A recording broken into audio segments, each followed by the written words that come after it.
I want to know, what is Netflix password sharing, right? So here, this is the next topic, right? Netflix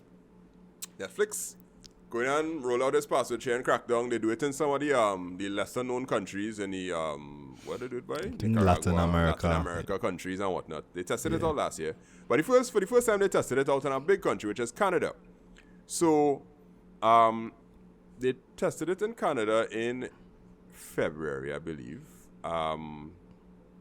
Netflix is planning to crack down on password sharing in additional countries, including the US. On their most recent earnings call, the company reported that they had delayed their plans to roll out the password sharing subscription tier in the US, but they've already implemented the program in other countries. While it may seem obvious to some that this crackdown is going to lead to some cancellations, it seems that it's baked into Netflix's assessment of their plan.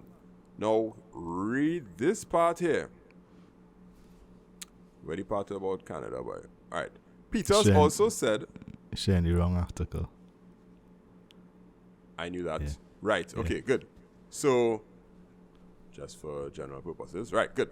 So they said in Canada... Right. Peters also noted that Netflix has more subscribers and more revenue coming out of Canada than it did prior to the implementation of password sharing crackdown, meaning that the program ultimately helps the company's bottom line.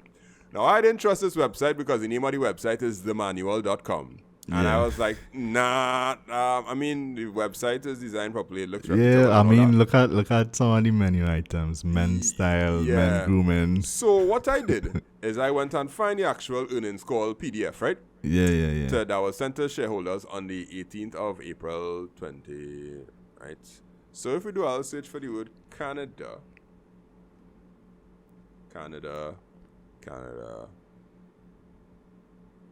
Right. So in the earnings call, this is what they would have read out. For example, in Canada, which we believe is a reliable predictor for the US, our paid subscriptions base is now larger than prior to the launch of paid sharing, and revenue growth has accelerated and is now growing faster than the US. So they have a footnote, of course. So I had to go to footnote number 4. Our paid membership count does not include extra members. Instead, they lift ARM. I don't know what ARM is, but annual revenue, something or whatever it is.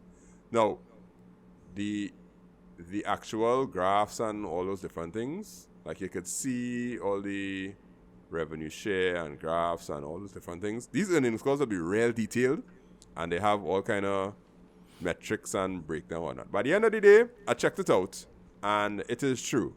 Canada's results did show revenue growth after the password crackdown, whereas before the password crackdown, there wasn't really much revenue growth in Canada. The revenue was growing or remaining constant, but it actually went up. My question is Canada an accurate reflection of the US? Like, we could say Nicaragua and Latin America may not be an accurate reflection of the US, but is Canada close enough to say, yeah, we could do this?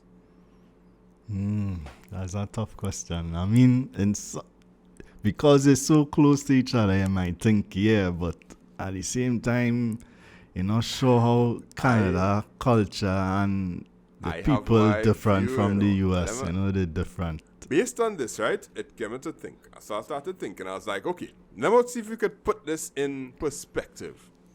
Who is paying for Netflix?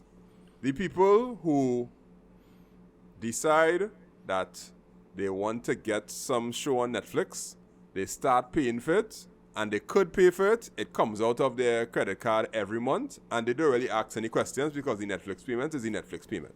Those are people who have access to a credit card, they have access to the resources, and it's just a recurring payment. People like that, they don't check in our case, probably like 100 and something TT coming out your credit card every month. You just get an email about it, but do they check the email? Do they notice the payments amongst the other things that they're paying for all the time? There would be people like you and me who understand that paying for subscriptions is a big thing. But then it has some people who have a Netflix subscription, a Disney Plus subscription, a HBO Max subscription, and they just know when I want to sit down and watch a show, I go and sit down and watch the show and I'm not going to ask any questions. And for some reason, I am not entirely sure, I can't say, but I think that the people that Netflix targeting is the people who don't care, aka the 1%ers, who just be like, yeah, we will pay for it, not a problem. The people who is fight up for sharing passwords and all that kind of stuff, you all could go ahead. Because what we're going to do is we just going to increase the cost on these people. We will lose your money, but when we increase the cost on the other people, they will not care enough to cancel their accounts. But like in Canada, that is the case for Canada, that people in Canada is 1%. That is why they had the increase. Well, the reason they didn't test in a place like Canada is because they were afraid I'd have too much backlash. But if you think about Canada and Canadians and whatnot, they have easy access to credit cards. They have easy access to those sort of payment things. They have, good banking systems and all that kind of stuff. There'll be a lot of people that just have a recurring cost. And I'm thinking that this is new to me. I wasn't thinking like this before. But the fact that it making sense in Canada, the recurring cost is the big issue. Because if it was a cost that somebody has to sit down and be like, they get a bill at the end of the month, and they be like, this is my Netflix bill, I have to go and actively pay it, then they will be like, wait now, why paying this for? But didn't the article say it was actually new subscribers, not people that get an additional payment or extra members added on? It was new revenue growth. Yeah, but revenue growth could be masked as raising the cost and nobody complain. So it's not like the article didn't specifically say new subscribers. It says Peters also noted that Netflix has more subscribers and more revenue coming out of Canada than it did prior to the implementation of the password crackdown. Meaning that it could be more subscribers or it could just be more revenue. And companies have a very... Yeah, but they say they noted they had more subscribers. Yeah, right, so more subscribers mean new people coming on.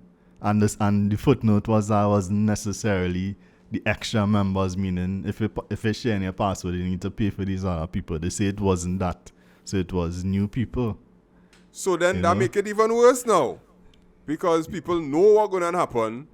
And they're still subscribing. Yeah. So that why I was like, what we thought that people would be vexed. But yeah.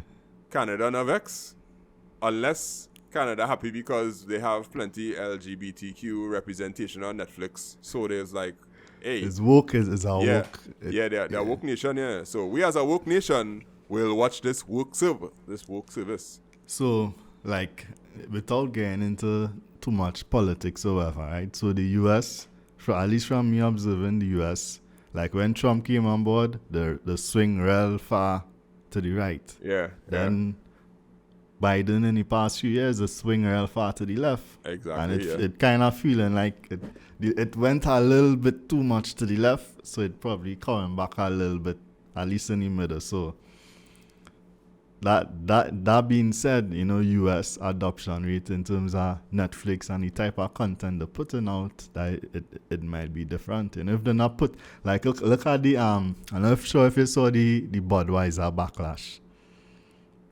in terms of their they did an ad campaign.